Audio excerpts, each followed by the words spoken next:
ఎంతన్నా చెప్పని, ఏమన్నా చెప్పని, పాస్టర్ గారు మీరు చెప్పినట్ట చెబుతారు, మళ్ళీ మీరు కూడా ధనం మీద ఆశపడతారయ్యా అనేవాళ్ళు ఉంటారు.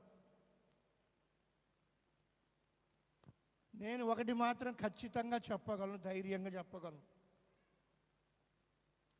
ఎప్పుడైతే యేసు దేవుడని తెలుసుకున్నాను, ఎప్పుడైతే యేసులో రక్షణ పొందాను, ఆ రోజుల్లోనే నా తండ్రి నన్ను అడిగాడు, నీకు ఆస్తిలో వాటా కావాలంటే ఆ దేవుణ్ణి వదిలిపెట్టాలి.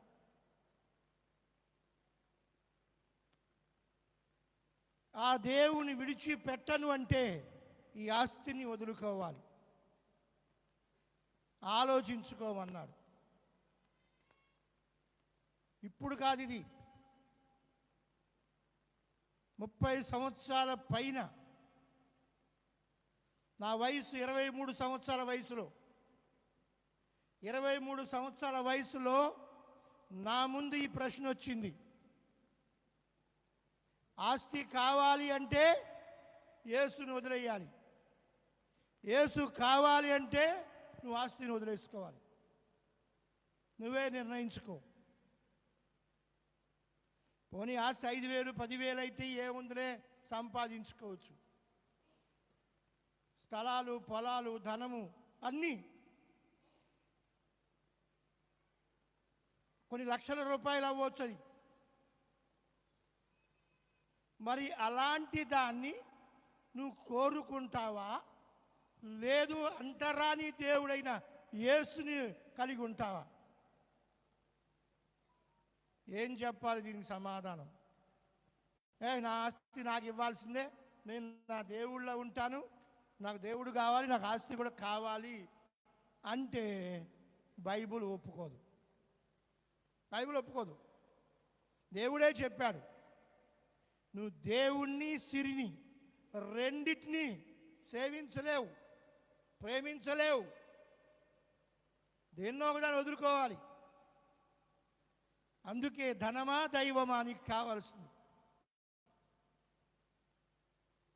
నాకైతే ఏ ఆలోచన తెలియదు, కానీ ఒకటే అన్నాను, నాకు నీ ఆస్తి అవసరం లేదు, నాకు యేసే కావాలి. ఇది నా వయసు 23లో చెప్పా, ఇవాళ నాకు 60. ఈ రోజు వరకు కూడా నాకు అదే మనసుంది, మారలా, మధ్యలో మారలా, నేను మార్చుకోలా, ఇక ముందు కూడా మార్చుకోను. మీ ముందే బ్రతుకుతా ఉంటా, మీతోనే కలిసి ఉంటా, మీతోనే జీవిస్తా, మీ ముందే ఈ లోకాన్ని విడిచిపెడతా.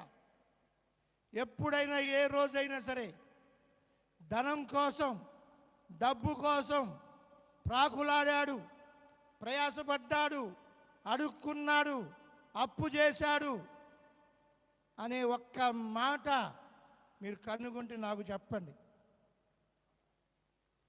ఈ రోజు వరకు కూడా నేను ధనము కోసం ఎప్పుడూ కూడా ప్రయాసపడలేదు. నా దేవుని కోసం ప్రయాసపడ్డా, నా దేవుని వెంబడించా, నా దేవుడి కోసమే నిలబడ్డా, నా దేవుడి పనే ముఖ్యం అనుకున్నా. నా దేవుడే నన్ను ఆశీర్వదిస్తాడు, నా దేవుడే నన్ను దీవిస్తాడు, నేను ఆయన పని చేస్తా, ఆయన కోసం బ్రతుకుతా, నా కోసం ఆయన ఉంటాడు, నా పని ఆయన చేస్తాడు, అంతే. ఆనాడదే మాట, ఈనాడిదే మాట, చచ్చేదాకిదే మాట.